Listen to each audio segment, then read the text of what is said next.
Hey everybody, this is Grandmaster Ben Feingold here at the Chess Club and Scholastic Center of Atlanta. And this is our weekly Wednesday night lecture. We've had a couple of weeks off because of the U.S. Championship and or U.S. Women's Championship. We're also going to have next week off because Karen and I will be in an airplane. So I can't do this class from an airplane. Then the next week we'll be back. This lecture topic is Samuel Reshevsky. Most of you have heard of him. And the reason you've heard of him is he was a world-class player for 50 years. That's pretty good. Yeah. And this is a sponsored lecture, sponsored by whatever name it was, I forgot. What was that name, Karen? Exactly. Yeah, we need to find the sponsor's name so we can... Jay Wilson.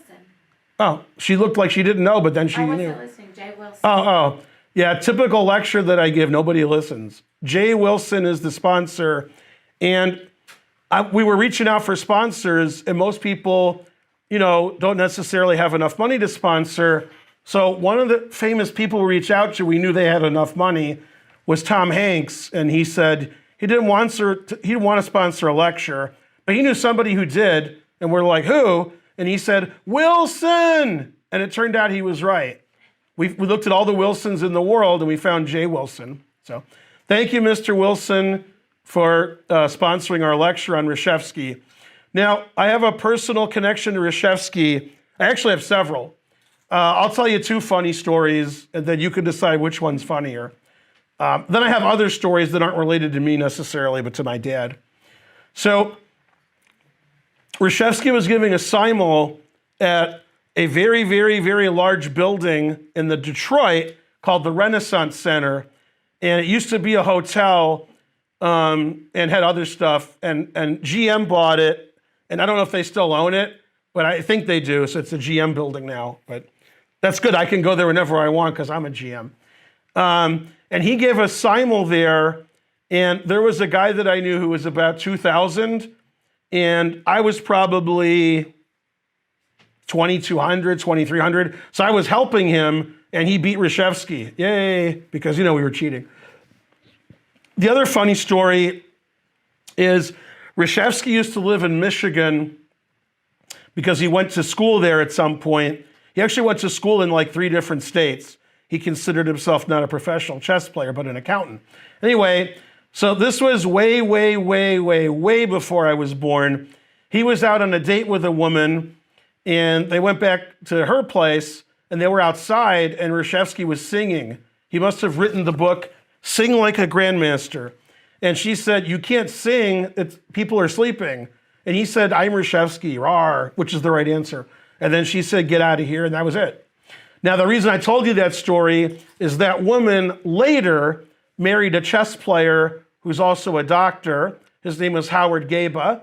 Gaba was about 1900 at chess. I've played him, he's from Michigan. And he was the doctor that delivered me, even though he wasn't an OBGYN. So that explains, a lot of stuff about that. And yeah, my family knew him for 10,000 years at least. When I was a little kid, he was really old, and he died when I was an adult. So he was really, really old. Not Reshevsky, although yeah, but this guy, Howard Gaba. And there's a big tournament every year in Detroit called the Motor City Open, and it's always during Thanksgiving weekend. And Howard Gaba, the guy who delivered me, who married the woman who went on one date with Reshevsky, he started it. He was the organizer, sponsor, director, etc. Okay, Reshevsky was born in Poland, as it says on your screen, with a Polish name. Since nobody could pronounce his name, he changed it to Samuel Reshevsky, which people also can't pronounce. Now, some people get confused, and by some I mean about half of you. There's another chess player who's known as an author and writer more than a chess player named Reshevsky. It's Reshevsky with the letters S-H-E before it, Reshevsky. He's probably like I Am Strength, and he's written a lot of books. But that's different than this Reshevsky, who was world class. Now, the reason Reshevsky is famous isn't just because he's good.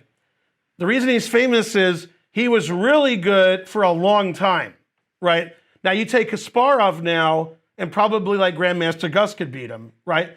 But Reshevsky was good between 1920 and 1975. Most people aren't good for that long. In fact, in the 70s, he played in like the chess Olympiad for the US team, which he also did in the 30s, 40s, 50s, 60s, etc. So he was, I would say, top 10 in the world for over 30 years and probably top 100 in the world for 50 years. Okay, like most people, except for one thing. He is an 8-time US championship winner. He tied for second in the 53 Zurich tournament. Many of you have that book. In 1948, there was no world champion. Alekhine died in 1946, and people furrowed their brows in a vain attempt to understand who the world champion was. So they had a quintuple round robin, confusing the audience with 5 players. And the math involved to figure out how many rounds that is would confound even the sturdiest MIT student. So no tournaments have 5 players, and no tournaments are quintuple round robins. It's never happened. But they wanted to find a world champion, and they wanted him to earn it. So there were 20 rounds for each person, and then each person had lots of buys, because 4 people would play, and then 1 has a bye. So each person played 20 games, but there were more than 20 rounds, which, for obvious reasons. Anyway, the winner of that tournament was Botvinnik. That's how Botvinnik became the world champion. Second place was Smyslov, and Reshevsky tied for third, half a point behind Smyslov. And Max Erva, who was world champion before and after Alekhine, came in last by a lot. And Reshevsky tied with Paul Keres. There's controversy on that tournament. A lot of people think Keres lost on purpose to Botvinnik because Stalin said so. And Wesley So wasn't alive then, so that's ridiculous. Okay, Reshevsky was born in 1911. He died in 1992 at the age of 80. And he was always playing chess, except for a brief period in the late 20s, I think, early 30s, where he was just in university and getting degrees. He got Mad Ivy degrees. So, yeah. Born in Poland and then moved to the US. And there's 3 great pictures of Reshevsky on his Wikipedia, which I'll show you now. Now, first of all, can you see this big picture? Because I clicked on something, so I'm not sure if I'm sharing it. Anybody? Somebody? Can say yes or no. Thank you. So that's Reshevsky. He's 8 years old, and he's giving a simul in France because I think in 1920, he still was in Poland. He hadn't moved to the US yet. And these people all went to old school.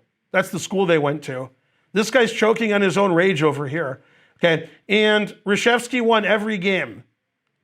Okay, next. This is Reshevsky with your 2 favorite people, Douglas Fairbanks, who you haven't heard of, and Charlie Chaplin, who you have heard of. And Reshevsky was, I guess that was a year later, so he was either 9 or 10 at the time. This is on the set of The Three Musketeers. I guess he was the 3rd one. Okay. And then there's this picture of Reshevsky playing at a chess club, and there's a lot of people watching everybody. They didn't watch on their phones like we do now. I don't know why. So, yeah, Reshevsky wasn't as bad as he played. He was known as a child prodigy. Now, the problem is this lecture is not 10 hours long, so I can't show you all of Reshevsky's greatest games.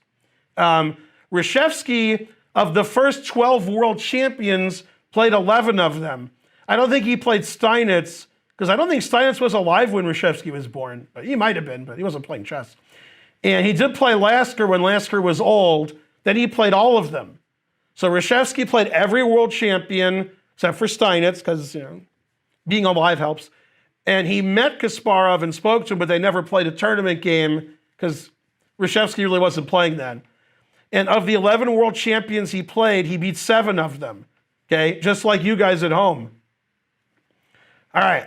Now, Reshevsky may have been the world champion at some point if he didn't take several years off of chess and go to school, or if he considered himself a chess player. He's like, I'm an accountant. Very similar to Morphy, who said he wasn't a chess player, he was a lawyer. But the difference is Morphy really quit chess. Sammy played chess all the time, but he didn't consider himself a chess player. So he played on the US Olympic team 6 times on board 1 over 37 years. Frankly, ridiculous. And he won a bronze in 1974 when he was 63? What? So pretty good. And he played 100 games in the Olympiads, just like most of you, from the 30s to the 70s. He didn't play after that because in 80s he was down with the ladies. No, I'm just kidding. He was not alive so much. Okay, he and Bobby Fischer hated each other. A lot of people hated Reshevsky and Fischer because Reshevsky was known for sharp practices like offering a draw and then denying he offered a draw. And he did that more than once. Reshevsky wrote several books, and he had several matches with very strong players, including he played a match with Fischer, and they both had 2 wins, and there were 7 draws. It was a 16-game match. Then the next game, Fischer didn't show up. He said, this is wrong and that's wrong. So the match ended and they didn't finish it. It was a tied match, but they declared Reshevsky the winner because Fischer stopped showing up. He was complaining about this and that and the other thing. He beat Smyslov in 1991 and then he died in 1992. I guess that was the last world champion he can beat.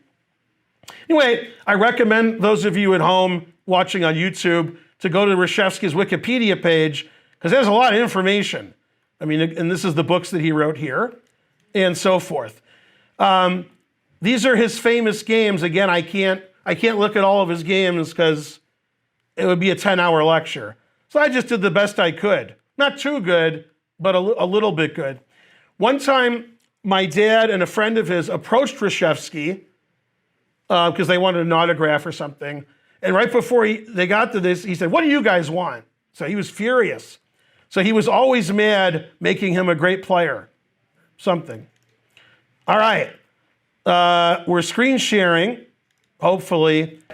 Okay, now this is funny because Arnold Denker was also old when I've seen Reshevsky and Denker. That's how old I am. Most of you weren't born when Reshevsky and Denker died. So you're like, what? But I was alive, and I've met Denker several times. Some of you may know, just a second, they don't know. Every year, there's a tournament called the Arnold Denker Tournament of High School Champions.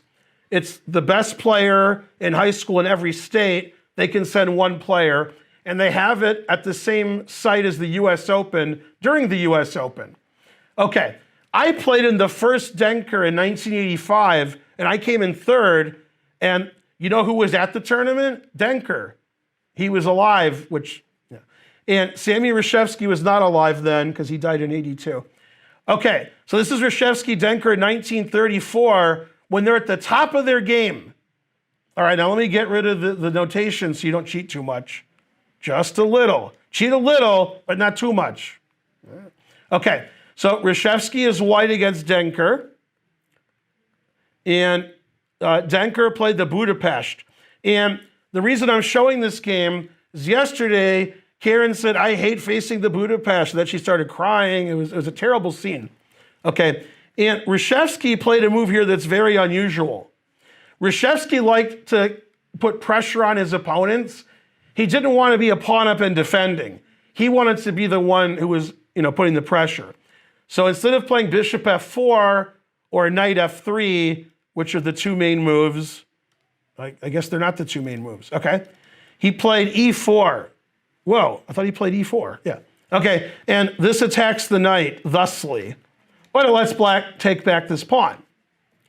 So he played d6, defending his knight, bishop e2 attacking the knight, and Reshevsky's the one who's playing aggressively. He literally doesn't care if he's a pawn up or not, he just wants to show force.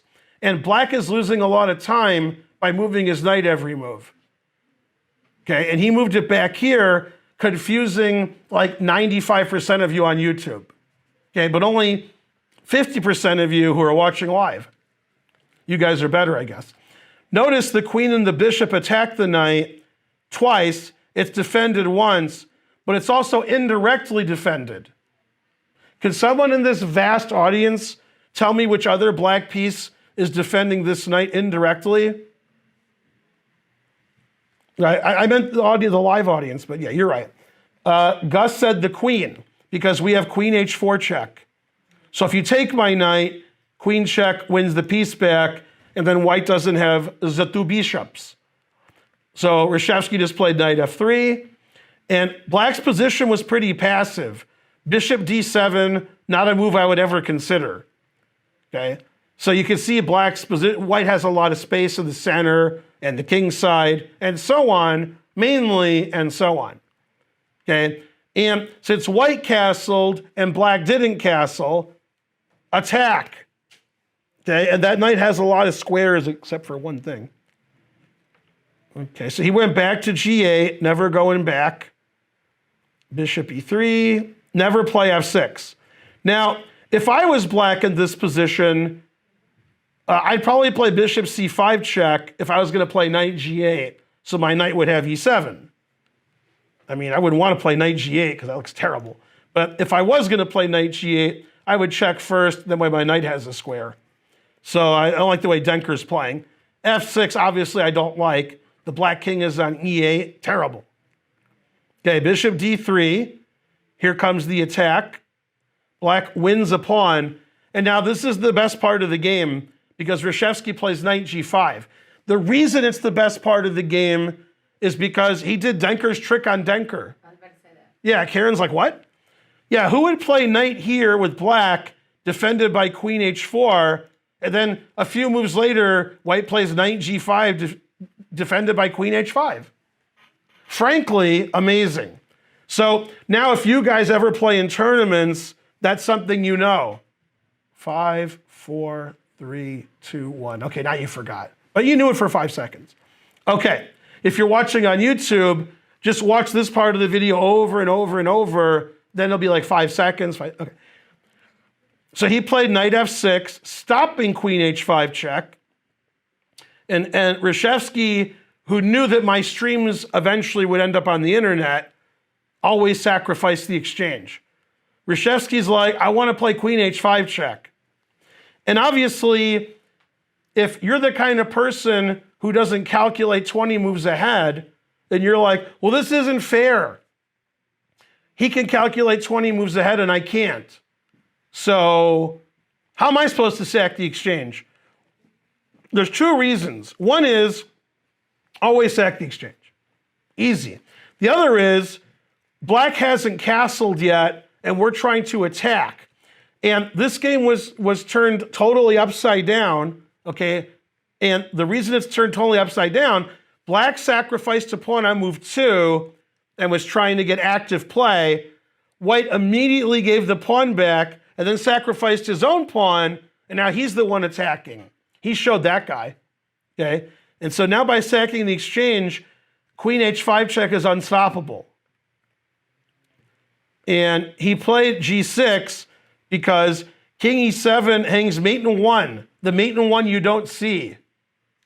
You don't see it, okay? Everybody on the internet is like, that's mate or that's mate, and neither one of them is mate. But bishop c5, that is mate. And king f8 obviously hangs this checkmate, so g6 is forced. Takes, takes, takes, and one of those mates is gonna happen. King f8, queen f7 mate, or king e7 mate. And Denker was one of the top 10 players in the US for like 25 years.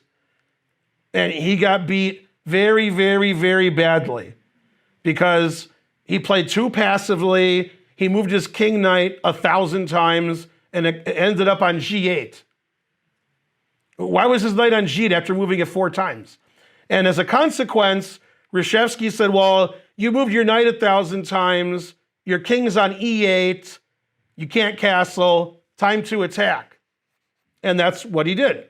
So a very brutal game from Reshevsky, and if I remember correctly, which I don't, that game was played in 1934. Okay, now the most important question ever. Do you see the new board popping up with white playing d4? Excellent answer. Now, maybe you haven't heard of Denker. Maybe you haven't heard of Reshevsky. Maybe you haven't heard of me. Maybe you haven't heard of Karen. Obviously, you've heard of Grandmaster Gus. But for sure, you've heard of Emmanuel Lasker, our second world champion. And I did a Great Players of the Past on him a few weeks ago. Okay, Emmanuel Lasker is white, and he's playing, whoa, I did good. I'm the best. That didn't help. Why can't I just move this over? Come on, stop it. All right, all computers are banned from my streams. This was played in 1936. Hopefully you can still see the board. Reshevsky was black against Emmanuel Lasker. Now, I did a lot of research on the internet. That's why I'm not vaccinated. No, wait, I'm vaccinated. I did a lot of research on the internet, and the internet was arguing about Reshevsky and Lasker. Was this Edward Lasker? Was it Emmanuel Lasker? And nobody knew, so I'll ask her. And I got the answer. This is the only game Emmanuel Lasker played Reshevsky. And it was in 1936. Lasker was barely alive, but still alive. And Reshevsky was pretty good in 36. So he got the beat down and the smackdown. And let's do a flip the board. Reshevsky was black. Now don't blink and don't walk away to throw something out, because this game's almost over and it's move one. All right. And I'll give Lasker a break because, you know, Lasker was in his 60s here, at least. Okay, so it was a boring QGA. This is the game that Dominguez learned how to play black. Knight c3, a6, boring. All right. And I've probably had white in this position. I've had black in this position. I don't know. It looks sort of like a modern kind of game. All right. And finally, something happened, knight e5. But this game can be played today at a GM level. These are very reasonable moves. And black's pretty comfortable. Black got all of his pieces out. White never got d5 in. White's not mating black. So in the long run, if the game goes to the end game, you would assume this pawn's going to be weak. In the opening and middle game, white tries to attack using this pawn to play knight e5. Hard to play knight e4 for black because there's no pawn defending it. So white's playing aggressively, and then black played knight to d5, confusing the audience. Now, these bishops are attacking each other. If this bishop leaves the board, you could imagine knight f4 being good, which attacks everything. And with the knight not on f6, stop that. With the knight not on f6, you could imagine queen h5, queen h7 mate is coming. So knight d5 is a pretty daring move. Okay, Reshevsky must have been slightly surprised when Lasker played bishop c1. But not only did Reshevsky know the rules of my stream, somehow so did Lasker. Man, those guys were great. And Lasker knew always retreat. And the obvious reason is wants to stop knight f4, and white wants to keep pieces on the board because he has an isolated queen pawn. Standard practice. Doesn't want to trade everything and go into a worse ending. The bishop's better on c1 than these three squares. This square it's hanging, this square blocks the rook, and this square blocks the queen. Bishop c1 doesn't block anything, so we're still, you know, we could play bishop here, bishop h7, rook checkmate. You can dream about it anyway. Okay, so he traded. The more you trade, the less white can win. Knight f6, a4, very strategical move. White has an isolated a pawn, and he wants to mess up black's pawns. Makes perfect sense. Queen d5, threatening mate. And Lasker was pretty elderly during this game, so he just didn't see the mate. No, I'm just kidding. They would have taken away his world championship if he didn't see the mate. So he played knight f3, which is quite a bad move. Yeah, he should have played anything but knight f3. Even my favorite move, f3. That knight's pretty good on e5. Now white has nothing. You can't play knight e5, knight f3. That's not how you win at chess. Rook c8, threatening the c pawn, defending the c pawn, but giving up this diagonal. So that's not a good move. Knight e4. And obviously, if white trades everything and goes into the ending, he has this terrible backward pawn, and black has the two bishops. So white would be groveling for a draw. And Lasker's not groveling. Lasker was groveling before you were born. He's like, that's enough groveling. So he played rook c1, defending his pawn. Boo, boo. So bishop b2, too defensive. Knight f3, too defensive. Rook c1, too defensive. Right? You got to get active play. You can't start active play with knight e5 and then just move backwards every move. What does he mean? Reshevsky played knight g5. Obviously, if you take the knight, queen g2 is mate, but there's no way to defend the knight. So, yeah, good luck. I mean, I guess he could play knight e1, and then after knight here check, you can't take because of mate, but, you could play king h1, I guess. Not the position I was aiming for white. But he went back too much, so he just took on b5. And after taking back, he made a terrible blunder. Terrible blunder. And this is actually something I would teach like an intermediate class. If you were rated like 1300 to 1700, this is perfect. You wouldn't think Lasker needs this lesson. Okay, terrible. Okay, but Lasker did have a serious case of old. So he played bishop b5. Horrible. Okay, now the queen defends the bishop and it defends the knight. This is like when I did US championship coverage and then I streamed after that. The queen is overworked. Okay, that's why Queen Elizabeth isn't going where she's supposed to. She's going to stay home and rest. Truth hurts. Okay, and that's just a terrible blunder. Terrible blunder. Knight takes. You can't take with the queen, which you would have the last three moves because your bishop's hanging. So you have to take with the pawn. And don't take with the pawn. But, you got to do something. So bishop b5 is like an error I would expect from somebody under 1800. I mean, just terrible blunder. gf, queen g5 check, and Lasker resigned. A very quick loss for Lasker, but this wasn't in his prime. This was 30 years after his prime. The only legal move is king h1, and now many moves win. Queen here, and queen here. They all win the same way. Queen here threatens bishop f3, and if you can stop bishop f3, you're a better player than I am, and Lasker. And if you play to f5 or h5 with the same idea, and white plays king g2, the only way to defend, then queen g4 check, c'est la même chose. Okay.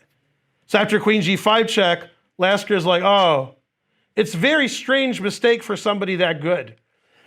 So, I mean, he just got rolled off the board with white by Reshevsky, who was pretty good. That's why I'm doing a lecture about him. I mean, Reshevsky beat 7 world champions, so he's not as bad as I play. All right, next game. And what year was that? 36. Okay. This was in the US Open in 1944, and I've never heard of his opponent, Arnaldo Vasconcelos. And if you're like, why haven't you heard of his opponent? Well, you watch the game, then you'll see why. You'll be like, oh, that's why you never heard of him. Okay, but I really like this game because Reshevsky showed who the boss was. And since Bruce Springsteen wasn't born yet, it was him. 1944. That sounds like about when Bruce Springsteen was. He probably born in like 1950. All right. So they played a French, and Reshevsky thought he was Carissa Yip. It was very strange times back then.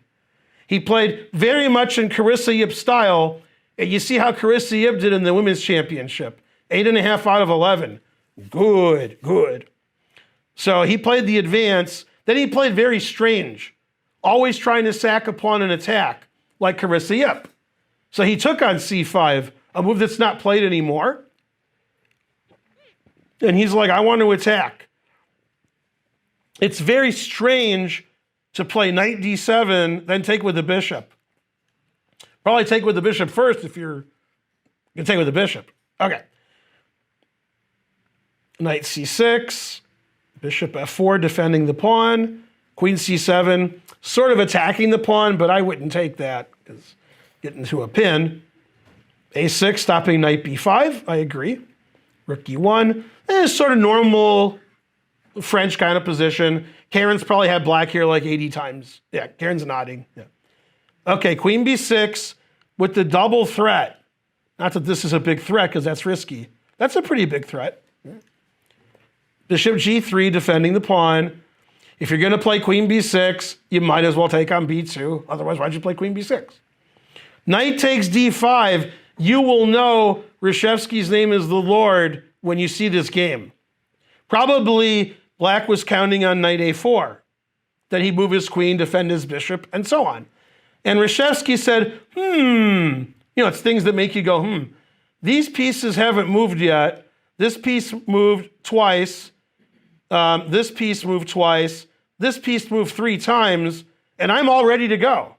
I castled, got all my pieces out. I got everything. I want to get that black king. So sack a piece, open that white king up. Or a black king. Okay? Rook b1, and then e6. So rook's on the open file. Rook's on the open file. Big threat. Bishops are great. Knight's great. And queen on a3, frankly, ridiculous. Terrible. Okay, well, we don't want to allow pawn takes knight on d7. So knight f6. Double check. Then bishop h4. He wants to get rid of the knight defending on f6. That's like the only piece near the black king. Knight b4, terrible. I mean, you got to get your king safe. You can't move a piece away from your king. Horrible. Knight e5 check. Notice the knight here was defending e5, and he moved it away. That's why we never heard of the guy with black. King f8, bishop takes f6, knight takes d3. Now, black is trying to trade pieces because this bishop's sort of annoying. And white wants to play queen h5 and queen f7 mate. These pieces aren't really good defenders of the king. So black's like, I'll trade everything. Bishop g7 check. Rook takes b7 check. Karen already shouted the move out before I played it. Okay. I like the way he played rook b1, which seemed like it did nothing, and then you see what it did. So the bishop on c8 is stopping queen g4 check, but not if you take this. This is another example of overworked. Reshevsky wants to play queen g4 and give mate, but the bishop is stopping him. So rook b7 check. And this is a real Sophie's choice. I'm sure Reshevsky would approve of that metaphor, except for one thing. Okay. I'll wait for you to look up what Sophie's choice is. Well, it was also 1944. What's that? It was also 1944. Right. It's funny for a lot of reasons. Yeah. Reshevsky's Jewish. Yeah. You can't have a funnier joke than that. Okay. So he played bishop e7, but we can analyze bishop takes. Analysis done. Man, that was long analysis. Did you like that analysis? Okay. So we got 3 legal moves. Okay. King here, checkmate. I'm not even using the engine. That's how easy this is for me. That's when you know it's easy. Okay. And if king f8, I check on the f file. You can't play king here because of mate. And this gets mated by, I do a sneak attack there. Okay. And if you run away with your king, so you play king e7, then I check. And irrespective, and since it's 2021, irregardless of whether you go here or here, queen d7 is mate. Good thing the rook's defending the knight. Okay, so he can't take the rook, but you can't leave the rook there to checkmate you. So he played bishop e7, sort of thwarts the rook. Queen h5, here comes queen f7. Rook f8. Queen g5. If only Archer was here. Notice the bishop is pinned. Yeah, and now Morphy's given the thumbs up from his grave because White's using all of his pieces to attack. Good, good. Okay, King H8's the only legal move. Knight G6 check, relentless. Frankly, amazing. Takes, check, check, rook E7. Now, if you play the other rook to E7, which looks more dominating, Queen C1. So he played this rook to E7, threatening Queen G7 mate, Queen H7 mate, Rook H7 mate. And Black stopped all three. What did he do, Karen? Resigned. Yeah. Yeah, notice these pieces didn't move very much.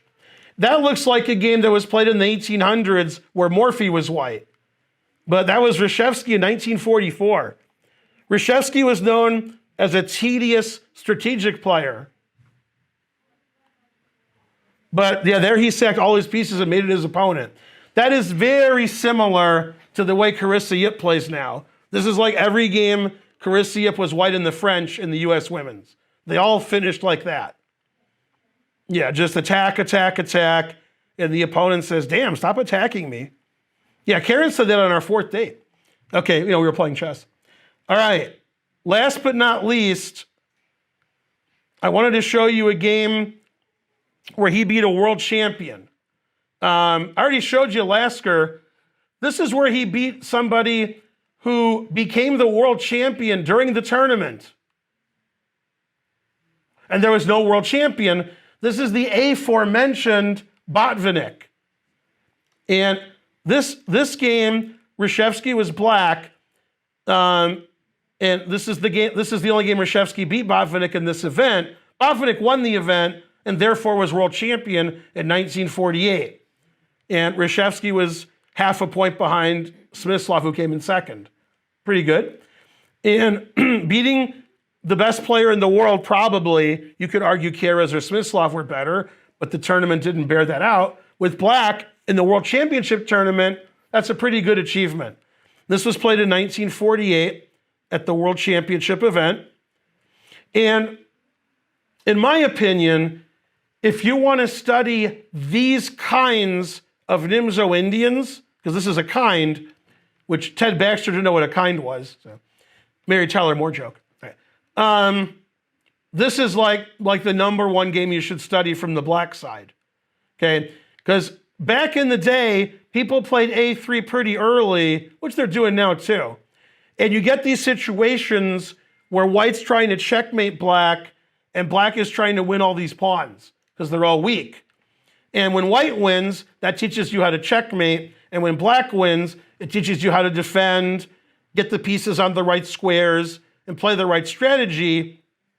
For grandmasters now, this is pretty easy because we have games like this to look at. So we just look at these games and go, okay, I'll play like that. So watch how Reshevsky plays with black. Very instructive. He plays b6, not to fianchetto his bishop, but and knight e8 is also key because you don't want e5 to come with tempo, and you want to be able to move both of these pawns, and the guy doesn't know which one.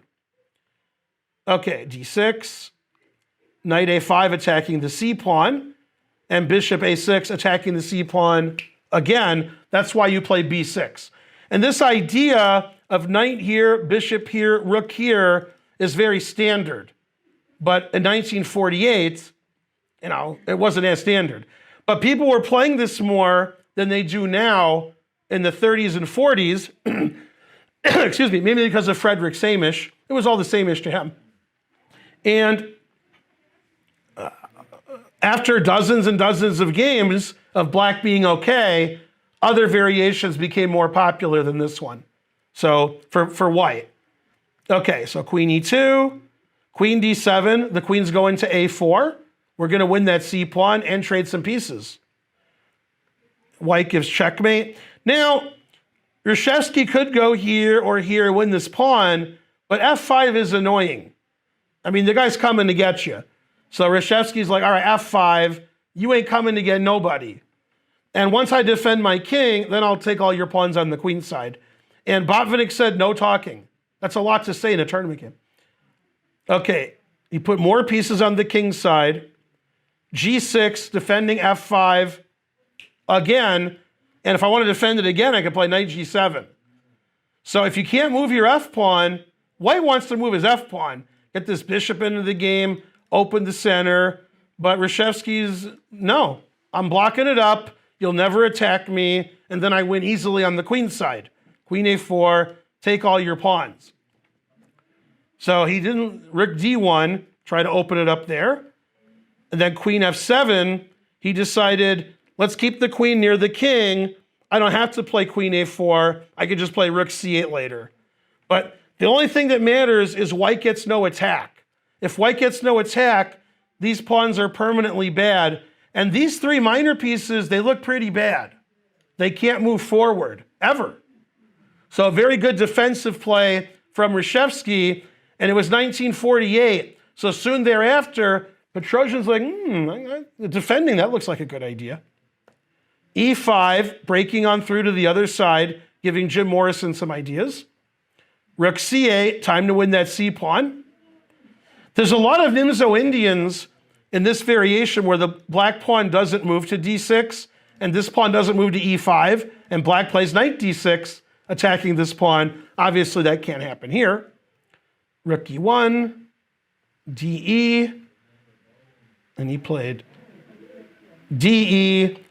I mean, it's a Sophie's choice. I don't want to go here because I don't want to let F4 happen ever. That seems quite annoying. And also, I could take this pawn, and this pawn's gonna fall. Now you can't take the pawn, so this pawn is safer. So worst pawn structure ever, but at least black won't take them for free, at least. Knight G7, knight F1, maybe he'll play G4. Yeah, and then, I mean, white just has no attack on the king's side, and white has this super ridiculous pawn structure on the queen's side. 93, yeah, and everything's gonna fall. Okay, now later in the game, Botvinnik made a really bad blunder because the whole game he's been worse with white. But I'll get to the blunder because he's been defending and defending and defending and defending, and then he cracked.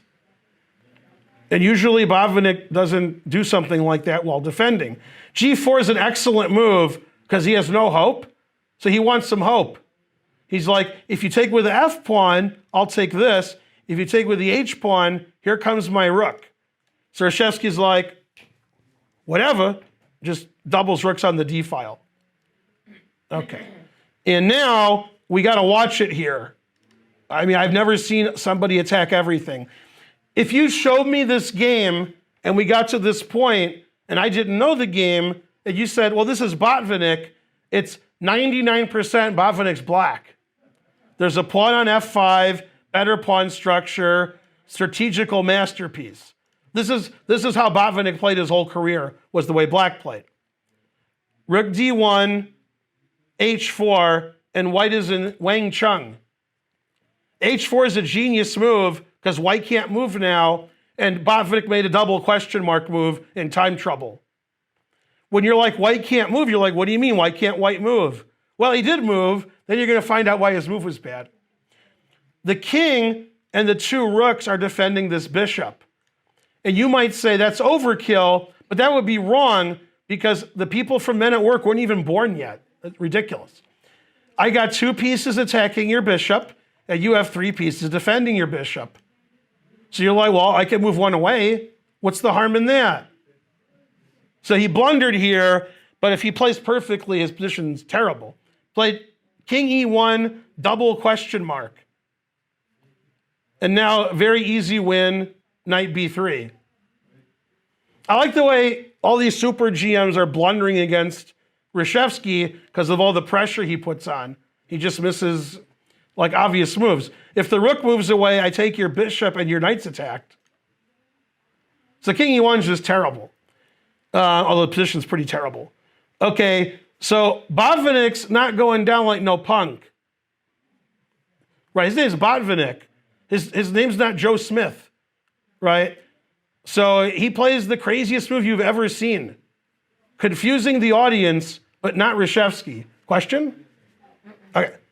Bam, knight d5. That doesn't do anything, but it's scary looking. All right, takes, bishop takes, and lucky for him, this don't wike. He's hoping the rook moves away, and then, take that's looking pretty good for white. And Reshevsky's like, come on. Do you know who I am? Yeah, here black is up a rook, but if he moves his rook, like some of you would do,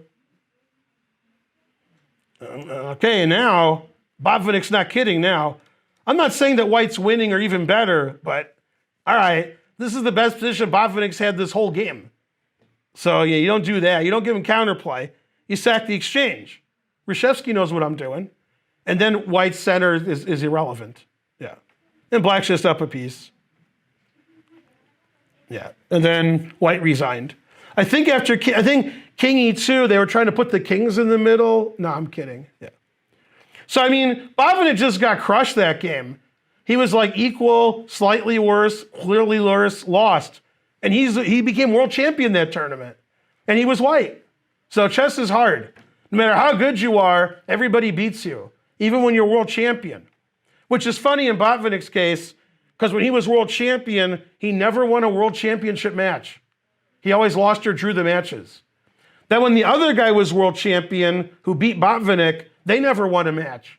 And it's tough being world champion, getting crushed. So, yeah.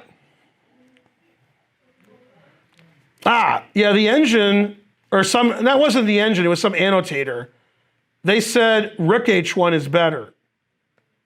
Okay? And then they gave some crazy analysis, which I haven't looked at. Bam! And I'm too old for this, although I do like black. Threatening bishop takes bishop check, winning a piece. And then you can't take the knight because rook takes rook. If I play rook d1, there's knight b2. So, he's lost. It's true. But yeah, this is why h4 is an amazing move. White can't move, right? If the bishop or the knight move, this is hanging. If either rook moves, I can take on c4. And if the king moves, then we see what happened. And the pawns can't move because, they knew the en passant rule back then. It's amazing how good h4 is. It's like a puzzle. It's like h4, zugzwang. Botvinnik with white, not getting in zugzwang a lot, okay? Even if you pronounce it right, he's still not getting in it, right? So the Germans out there, they're like, he's not getting in what? It doesn't matter. All right, so great games from Reshevsky. I recommend, if you like Reshevsky, not as a person, but as a chess player, you should look at a lot of his games because he won a lot of games, but this lecture is not 10 hours long. I can't show you the dozens and dozens of games he won against the best players in the world because, we don't have time. I got to watch the Braves play, the Dodgers, come on. Yeah. So I hope you enjoyed that lecture. I know I did. We want to once again thank our sponsor, Jay Wilson, and a shout out to Tom Hanks for finding us a sponsor. If you want to sponsor a lecture, email Karen@atlchessclub.com. And the more money you give us, the more lectures we do, always on Wednesday night, same time, same channel. Thanks for watching this lecture on Reshevsky, and we'll see you next time. Bye.